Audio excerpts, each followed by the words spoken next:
In this video, we're going to repair the left-hand side of this photo, tinting it appropriately and replacing the eye. We'll start by opening the file inside of Photoshop. Right-clicking on the PDF in my file, open with Adobe Photoshop. I'll select the page, making sure the constraint proportions is on, resolution is 300, and the color mode will be RGB. I'll start by hitting M on the keyboard, and with my rectangle marquee, I'll make a selection leaving out the reference content above. I'll click on my crop tool or hit C on the keyboard, and I'll hit return on the keyboard twice to crop out the top. The first thing I'm going to do is tint the left-hand side of the face where it appears gray. I'll hit W on the keyboard, and I'll left mouse click on the wand tool, and I'm going to choose the quick select brush. I'll make the quick select brush about 125 pixels, and I'll select out the best I can the gray part of the man's face. It'll go well beyond the edge into the flesh tones, but that's something we'll take care of in the process. I'll zoom in as close as I can, making my brush smaller, and I'll try to gather in a little bit of the ear if I can. If I go too far, I'll hit Command Z, because we're going to use the quick select brush too. Holding down the Option key, I can now brush out the collar. And now I'm going to click on the quick mask icon at the bottom of the toolbar. It appears to be a rectangle with the elliptical marquee inside. Now that I see the tint on the left-hand side of the face, I can be more precise.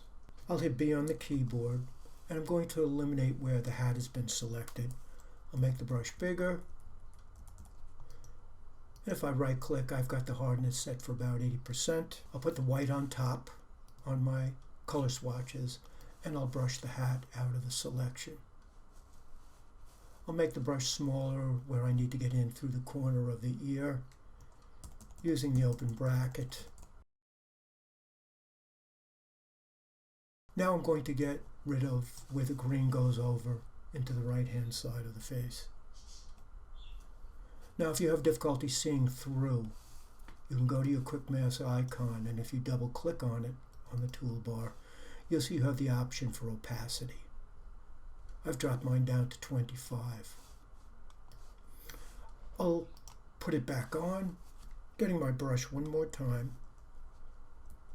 I'll bump the scale up to about 125, and I'll hold the Shift key down, and I'll drag over to eliminate where the quick mask appears on the flesh side of the picture on the right.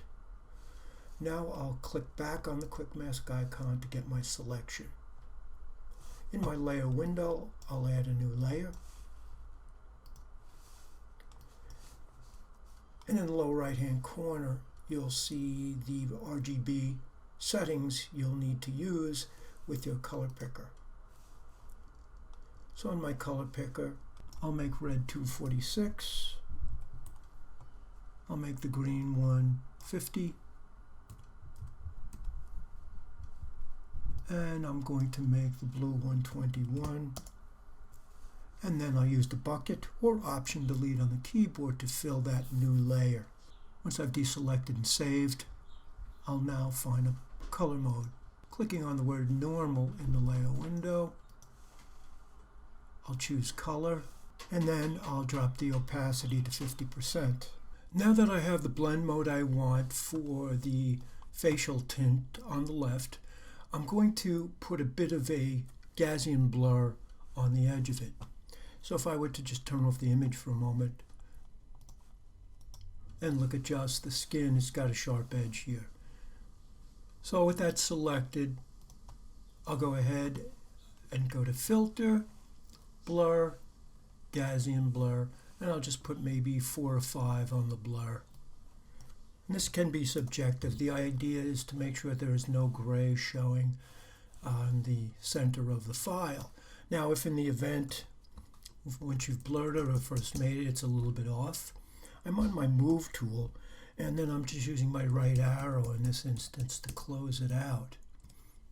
And if in the event there's gray showing on the left-hand side, I would simply hit Command-T, and if I hold the Shift key, I can move the tint layer out further over the ear.